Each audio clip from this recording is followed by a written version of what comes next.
Hello and welcome to the Warhammer YouTube channel. Today we'll be talking about Warcry, the new skirmish combat game set in the Age of Sigmar universe, and we'll be specifically talking about the Idoneth Deepkin faction. We'll be using some math to examine the different using choices and compare them with each other and the game as a whole, and we'll be using that information to come up with a couple starting list ideas to get you started before the competitive side of the game really kicks into full gear. So let's look into the data.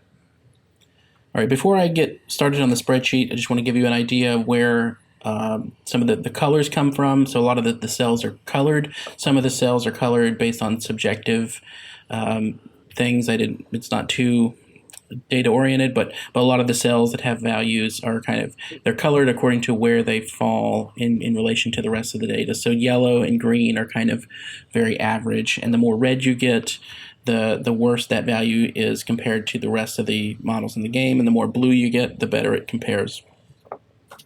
A lot of the data in the game doesn't really fit in a normal curve, but it's better than just a little bit better than just blind coloring on my part. So, okay, so the way I normally do these is I'll talk about the faction as a whole and talk about the bosses, then talk about our different elite and infantry type choices and chaff choices. Then I'll name some MVPs, and then I'll throw you out a few list ideas. So let's get started. So the faction as a whole, I think the strength for me is that we have these really good mounted elite options, but they are very expensive, so they're going to make you pay for it. They're generally pretty good, not the heaviest damage dealing elites, but they're actually quite durable. You can see what's on the screen already. The top two boss choices here are 35 wounds, toughness 4, and they move 10 and fly. So for something that moves that quickly and flies, they're pretty durable. One of the most durable units in the game. To contrast that, the foot choices in this faction as a whole are a little bit not worth the points. They're a little bit. It doesn't say you couldn't make a good list and play the game well with a lot of foot troops here, but just from a spreadsheet perspective, they don't come out as good comparing what they do on the table to the points that you pay for them. So even though the elites and the mounted choices here are expensive for the points, they do. What they bring does seem to justify their price. Okay, so the boss choices. So we have 4 choices of boss. We have 2 mounted and 2 on foot. So the mounted choices are, and I apologize if these aren't the official pronunciations, Morsar, Lokian Prince, and the Ishlain Lokian Prince. So 5 points difference between these. We'll examine and see where that 5 points comes into play. Then we have the Marty Thrall icon bearer and then the Marty Reaver icon bearer. So these are just the icon bearer versions of the standard Idoneth infantry troops. Okay, and these are much cheaper, 140, 135. Not the cheapest bosses in the game by any stretch, but much cheaper than your very, very expensive Lokian Prince options. Okay, so 35 wounds, toughness 4 for the princes, and 16 wounds, 3 toughness for the infantry bosses. So you can see there's going to be just a huge difference in the tabletop durability of those Lokian princes. But we'll have to see if they justify it being almost twice the price. But right off the bat, you see they're already more than twice the wounds and 1 toughness notch higher as well. So they're definitely more than twice as durable, and they have basically twice the movement. Although it is notable that the Reaver version, which is our going to be a ranged option, I should mention now the troop choices all match exactly with the boss choices. So all the different strengths and weaknesses between bosses are going to be exactly like the strengths and weaknesses between the troops. So you're only going to have to go through this decision-making process once.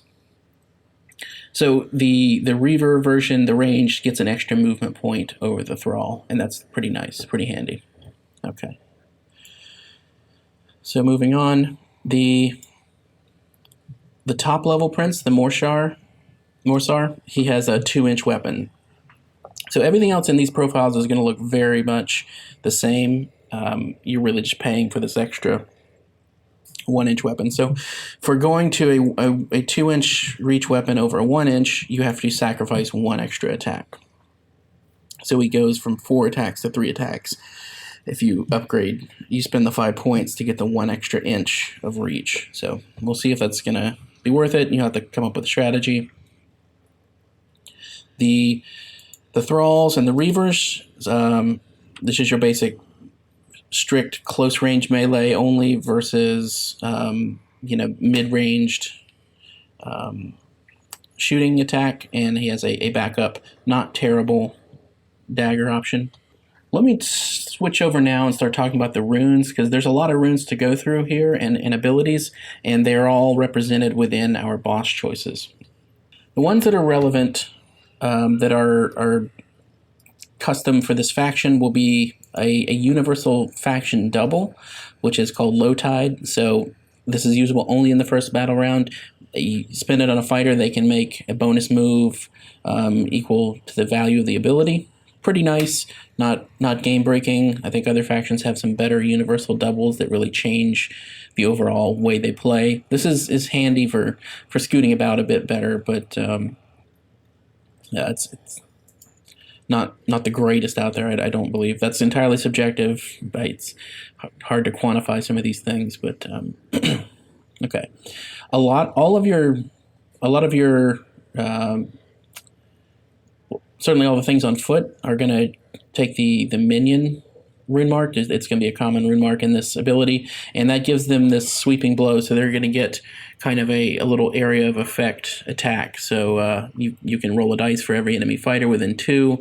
It's not quite as potent as a lot of other factions have an ability where it's like on a 4 and a 5 they get a 1 damage, and on a 6 they take the damage from the dice value. This is only on a 5 they get 1 damage, and then on a 6 they get the dice value damage. So not bad though, considering its area of effect, and it's only a double required to do it. So if the enemy clusters up, you're probably gonna have a lot of minions running around. There's always going to be a threat from this attack from your force. Okay, this Stormfire ability, I don't really understand it entirely, because it doesn't seem to do anything that Onslaught doesn't. Onslaught being the universal double. Up here, as you can see, it just adds 1 to the attack characteristics.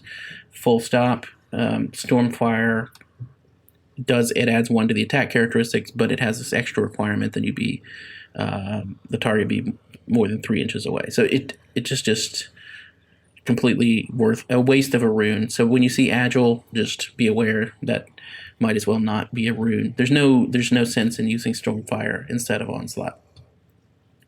Okay. On to important abilities. I think this High Tide ability is a really important ability for this faction, and it might sway your choice of boss. So only the leader can do this. It's a triple ability. So being a triple means if you decide to use this and decide that it's important to you, you can pretty reliably pull it off in the turn that you want. If it was a quad, you're a little bit more reliant on luck, but triple, chances are you're going to roll at least 1, 2. You'll have a wild dice every turn. You can make the triple if you want. You might have to sacrifice to make it happen, but pretty reliable. Okay, so this is going to add 1 to the attacks and strength characteristic of attack within a range of 6. So it's only going to be the close range weapon, so things with a range of 3 or less, but it's going to be a pretty big bubble. So that'll be, if you figure the width of the leader is going to be a little over 1 inch, this is going to be a little bit over a 13-inch wide bubble around that leader. That's going to make this affect a pretty good percentage of the board, particularly if he's somewhere near the middle of the board. You're going to be able to get a lot of your fighters, I think, within this bubble at an important point. The third battle round is probably, for most scenarios, when the proverbial stuff is hitting the fan, So very important ability, but it's going to require your leader to actually be alive in the third battle round. And that's going to be key here when we hop back over to the spreadsheet. So keeping a leader alive to the third round is going to be something to remember for this warband. Okay, we're going to have, between our elites, you're going to have to make a choice between the Bulwark and the Berserker trait, depending on which one you choose. So the Bulwark gets us one. It's basically a defensive ability that any critical hit against it is going to be counted as a regular hit instead. And since most of the damage in the game comes from critical hits, this is going to translate to a lot more durability for this fighter. Even though critical hits only happen on a 6, it doesn't mean that this is not a very important thing. This is actually going to drastically reduce your damage taken to this fighter. So, big defensive ability for the Bulwark. And the Berserker has a quad ability, so it's going to be a little bit more rare, and this is an area of effect within 3 inches. You can just do damage equal to the number of fighters, or to any fighter within within that range. So very nice, one of the few like just straight up blast everybody in range kind of abilities in the game, but it's going to be a lot more harder to pull off than the Bulwark triple, so just keep that in mind. All right, let's hop back over to the spreadsheet. All right, so the Morsar variants take the Berserker. That's the ones that can do the blasting. The Ishlen variants take the Bulwark, and the Namartis take Minion. The Reavers take Agile. Agile, unfortunately, as I said, is kind of a wasted ability. So if you're comparing my data with, if you've seen other spreadsheets that I've done and other videos, these values on the screen here, these attacks, are going to vary a little bit. Something I encounter when trying to come up with formulas to represent the effect of certain abilities here, I came into a situation where I think my old generalization about the data just didn't really hold up anymore. So I've changed the values here. It doesn't really... Let me just explain what I'm talking about here. So what these columns represent is how many attacks from a Strength 2 fighter is required to kill this fighter on average. And this column represents how many attacks from a Strength 3 fighter, how many attacks from a Strength 4. So if you have a profile here that does like... let's say it does 2 attacks per action, obviously that would take 35 actions from that fighter to kill this prince. So it's just kind of normalizing all the data on the actual number of attacks, because I think number of attacks is one of the most important values in the game too, that everything's kind of oriented on. So before, what I had done is taken the average base damage for all the units, all the fighter profiles, and then the average critical damage for all the profiles, and then these columns were calculated based on those overall game averages. So the overall game average was like 1.59. The overall average crit was 4.03. So based on those values and the different strength versus toughness of this fighter, that's how I would come up with those numbers. So what's different about this data here is that instead of taking the average critical and average base damage for the whole game, I've isolated it to the different strength tiers. So what is the average base damage and critical damage of Strength 2? Well, there's only one fighter profile of that strength, so it's base damage of 1, critical of 2. So if you're doing 1 damage and 1 critical and you're Strength 2, it's going to take you an average of 70 attacks to kill this fighter. And then, so I calculated what the averages were for each of the different tiers. So the values in these columns are a little bit shifted at the extremes. So like the Strength 2 values are going to look a lot higher and the Strength 6 values are going to look a lot lower, because as you go up in strength, the base damage and the critical values tend to be higher. So I don't have the numbers offhand, but I think, for example, the average base damage among Strength 6 attacks in the game is 3.5, and the average critical damage is 7. So it doesn't change my opinion overall on strength and toughness. I had a whole video on how I think strength and toughness might be overrated and overvalued by the point system. I still stand to that, because that data is based on what happens if you take a given fighter profile and increase its strength by 1 or increase the toughness by 1.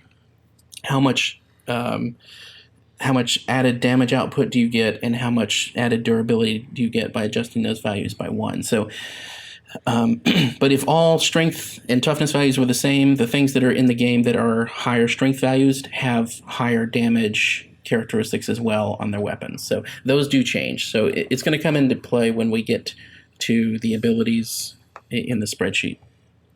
So by factoring all these things in and taking into account the different strength values you see in the game and the ratios at which they occur, that's how I come up with the value for the number of attacks to kill on average. So this is just a way to kind of generalize what is the kind of realistic tabletop durability of this unit. And so you can see the mounted versions are well over twice the durability of the foot variants. And what is the price, the point value, price per attacks to kill in terms of points. So you get a much better deal with the mounted versions than you do with the foot versions. So these are a little bit on the bad end of the scale, and these are actually quite good values, very good values for bosses in particular. So scrolling over. So what is the damage output of these fighters? So I've calculated it based on the different toughness values. So if this fighter goes up against a defender of toughness 2, he's going to do an average of 5.5 damage per attack or per attack action. So this factors in the number of attacks that the fighter profile has. So per attack action, he's going to do an average of 5.5, and you can see obviously these go down a little bit as the toughness gets higher, but given the representation of the different toughness values in the game, overall he's going to do an average of 4.59, and that's in the average range, but on the good side of average. The Ishlan Prince does a very good 6.12, and so does the Namardi Thrall. And so these are your two really high damage output. And since Namardi Thrall boss is much cheaper, he comes out to be actually pretty good points efficiency for your damage output. And the Reaver boss his ranged output is okay. It's not great. There's a lot of other ranged bosses that have better damage output than him. So just not the best. And his ability isn't better than Onslaught, so you don't get a whole lot for the Reaver boss. But he does move one extra. So you have to make the choice. If you choose Reaver boss, is just doing this amount of damage at 15 inches worth giving up this much melee damage output? Perhaps. The thing to be aware of with these foot bosses is just not necessarily in terms of the points per durability that you're paying, but just the actual overall real-world durability.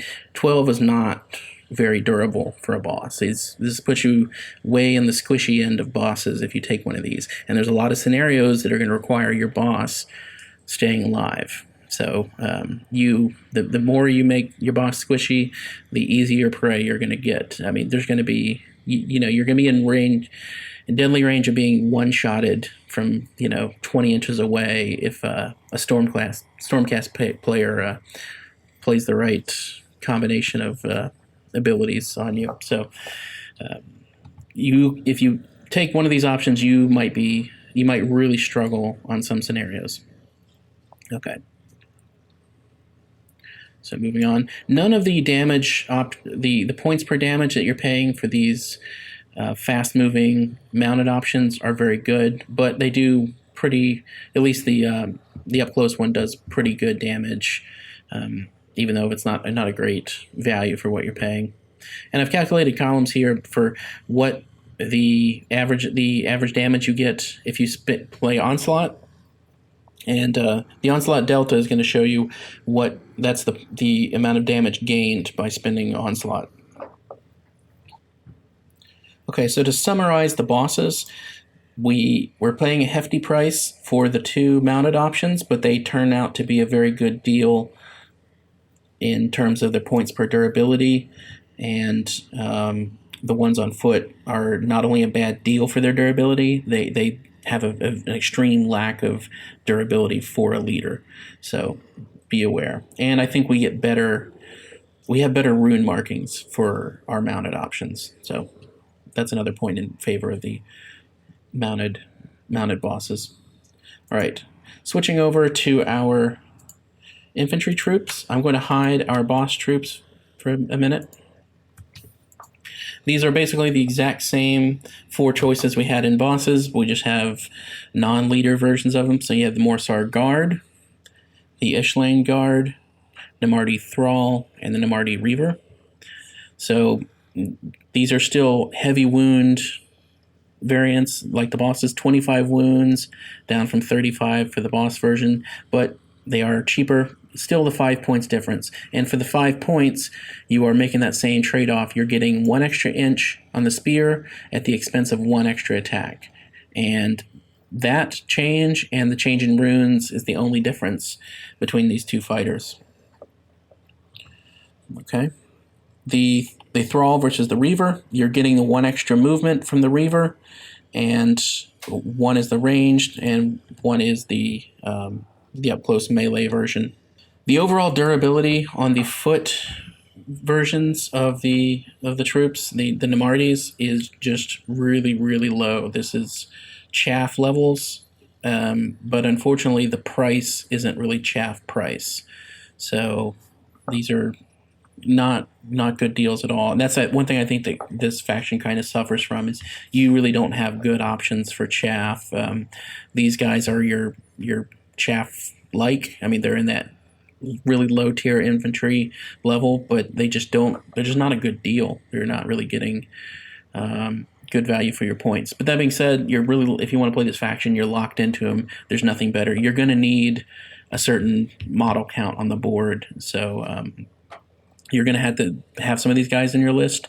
It's just a drawback of this faction. You have really good mounted elites, and the price you're going to pay for that in your list is going to be not so good light troops. So, okay. Moving on to the interesting things.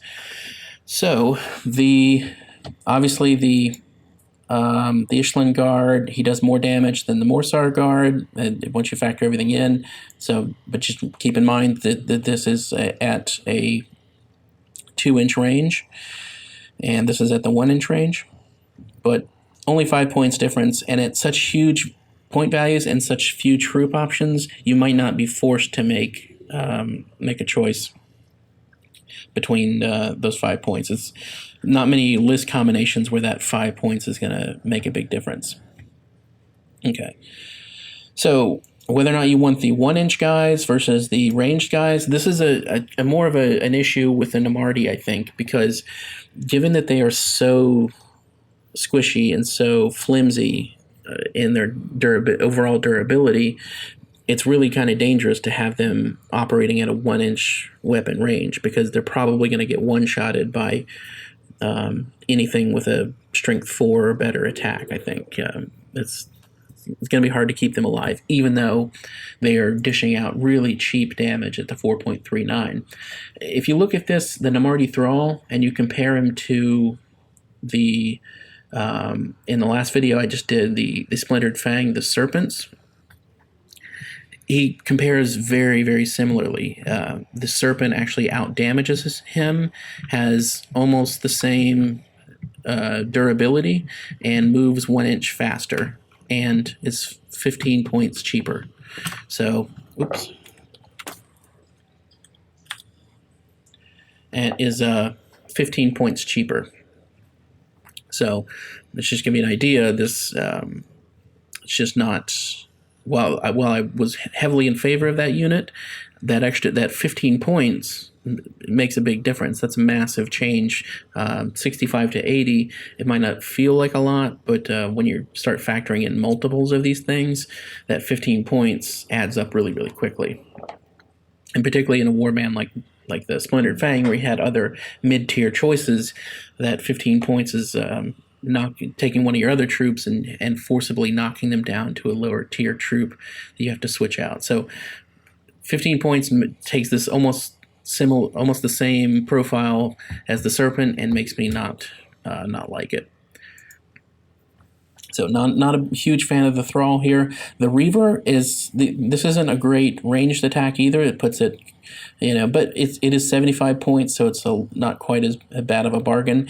I think the reason I kind of prefer the Reaver here is that this is certainly, if you're going to be taking multiples of these, he's actually possibly going to be able to stay alive because you're not going to need to get up there in melee range. But maybe if your strategy involved just not engaging in melee and only having these guys skirting on the outside and blocking off lanes of approach and taking objectives and doing other sorts of things, then the Thralls are okay. But you could do that same activity with a Reaver, because the Reaver moves faster and he's not going to be a waste of space if he's not engaged with enemies, because he can still shoot from the outside. So I really tend to favor the Reaver, even though the Thrall does have the better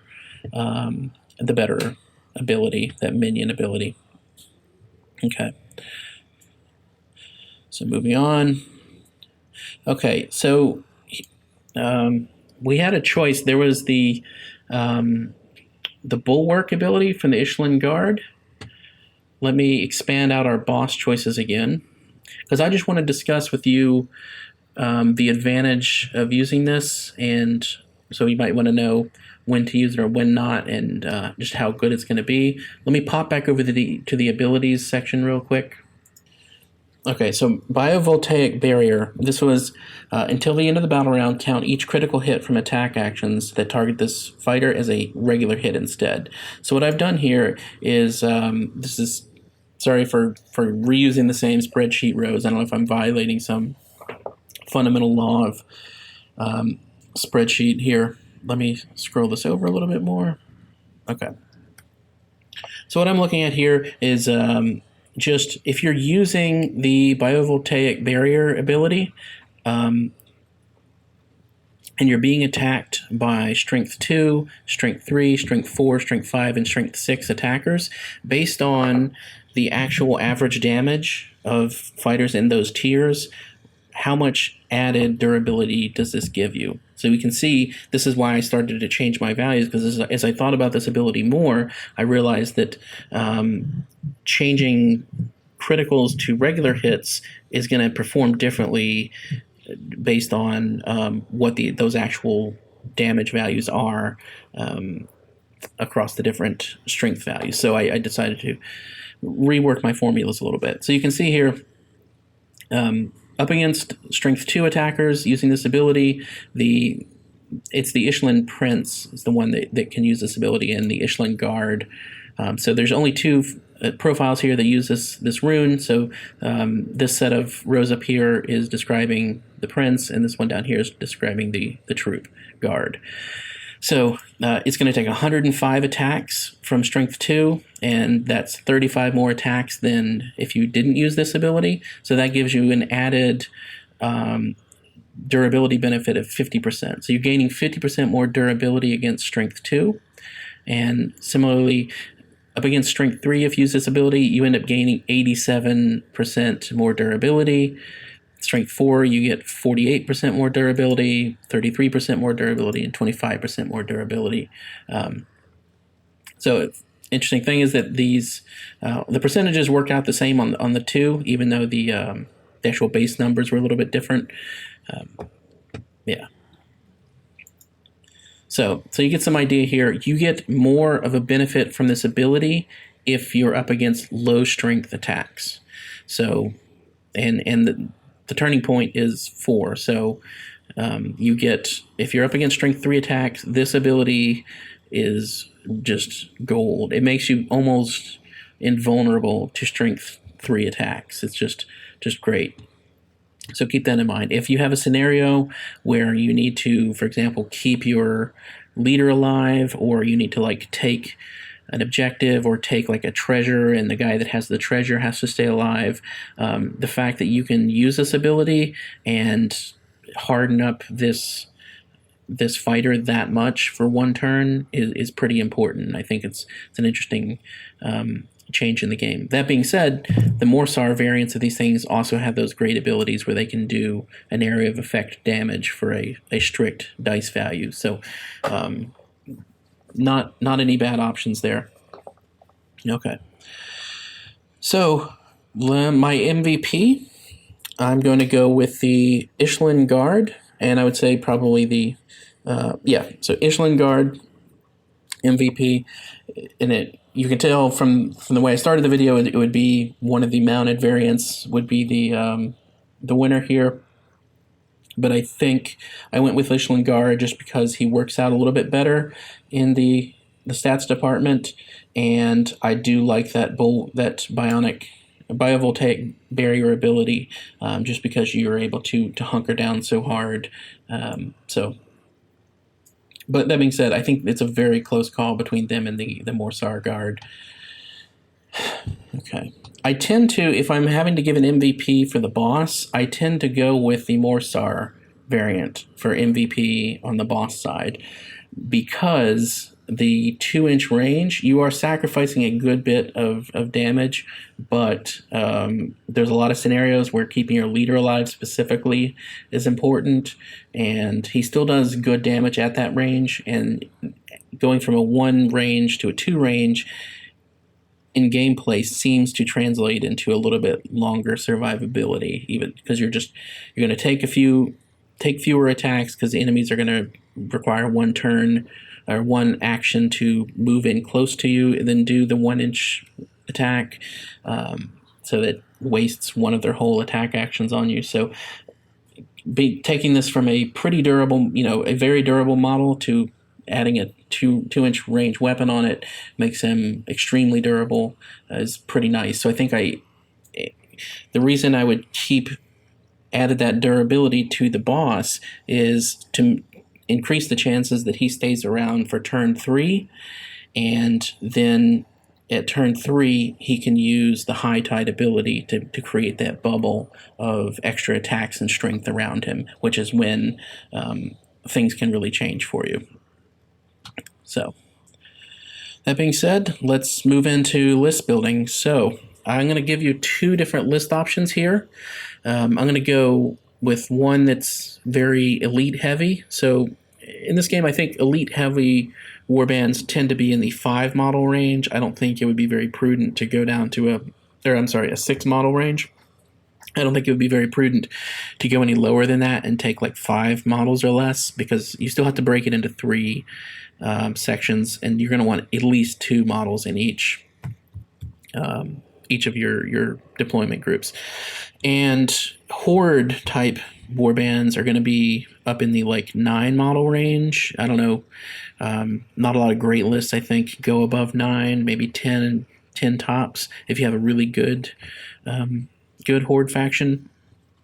So with this list, it was a little bit hard for me, with this faction, it was a little bit hard for me to come up with things that were in the middle in that 7 or 8 model range of mixed elite and horde, the kind of average balance warband. So I'm going to give you a 6 model variant and a 9 model variant. So starting out with the 9 model variant, it's for exactly 1,000 points. It's going to be a Morsar Prince, 1 Ishlan Guard, 3 Thralls, and 4 Reavers.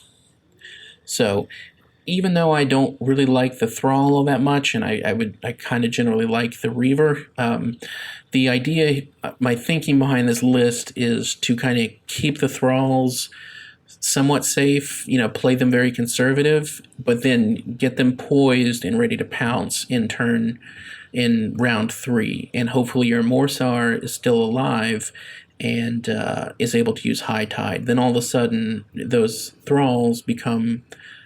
They already do pretty good damage, but if you can keep them out of harm's way, their durability isn't going to be a factor, and then all of a sudden they're right up close to the enemy, and they're all doing elite amounts of damage for the cost of a single triple. So I think that could be a pretty scary tactic. And you also just have 9 models, so it's you're a little bit more insulated. A lot of scenarios are going to be easier for you with this model count. So moving on, I think considering the way I like to play in general, I tend to favor the elite approach. My elite list for here would be 1 Morsar Prince, 3 Ishlan Guard, and 2 Reavers. That comes out to, again, exactly 1,000 points. So not leaving any points on the table if you're crazy about that. So I think this is the list I prefer, but I think probably both of these options would maybe perform equally depending on your strategy. So that's all I have to say about that. I'll be back with another Chaos faction next. So thank you for tuning in, and I'll see you next time.